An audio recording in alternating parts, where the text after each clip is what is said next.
I dag skal vi lære om, hvordan man ganger og dividerer med brøker.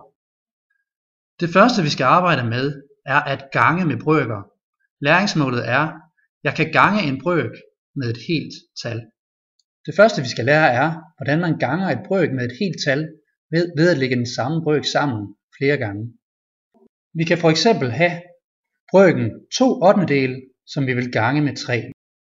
Vi skal altså have 2/8 3 gange, og det kan skrives på den her måde. 2/8 plus 2/8 plus 2/8, det er lige med 6/8. Det kan jeg vise ved tegningen hernede. De 2/8 plus 2/8 plus 2/8 er lige med 6/8. Jeg lægger altså blot tælleren sammen 3 gange, da jeg ganger med 3. Og det kan skrives på denne måde.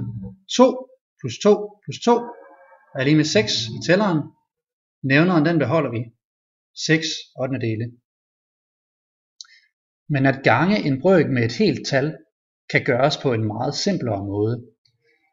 Jeg tæller at jeg har 2/8. Det skal jeg gange med 3.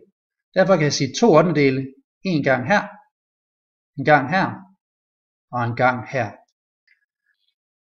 Jeg ganger altså blot tælleren med det tal, som jeg skal gange brøken med. Det kan skrives på denne måde. 2/8 gange 3 er det samme som tælleren 2 gange med 3 over 8. Så vi ændrer tælleren ved at gange den totallet vi har i tælleren med 3. 2 gange 3, det er lige med 6. Tælleren er 6. Nævneren beholder vi, den er det samme.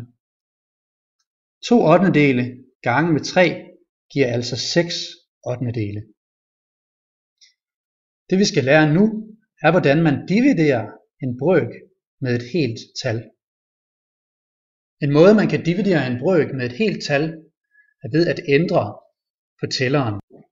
Hvis jeg for eksempel har 2/4, som jeg vil dividere med 2, kan jeg blot dividere tælleren med 2.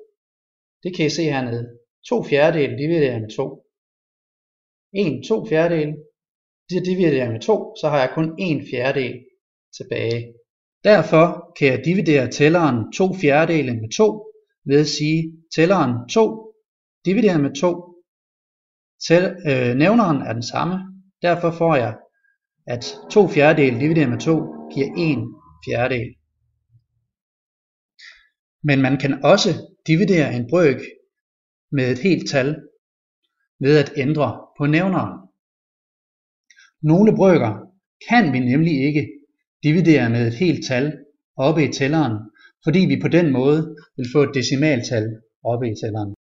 For eksempel hvis jeg skulle dividere 1/4 med 2, ville det således give 1/2 over 4. Så nogle gange må man tænke lidt anderledes. Man kunne for eksempel se på tallet eller brøken 1/4 som brøken 2/8 i stedet for. 2/8 kan man nemlig godt dividere med 2 oppe i tælleren. Så hvis jeg vil dividere 1/4 med 2, skal jeg altså lave 1/4 om til 2/8. 2/8 divideret med 2 er lige med 1/8. Så hvis jeg vil dividere 1/4 med 2, kan jeg i stedet for at dividere tælleren, så kan jeg gange tallet ind på nævneren. Jeg ganger altså det tal jeg dividerer med. 2 skulle jeg dividere med, det ganger jeg ind på nævneren i stedet. 4 ganger jeg med 2.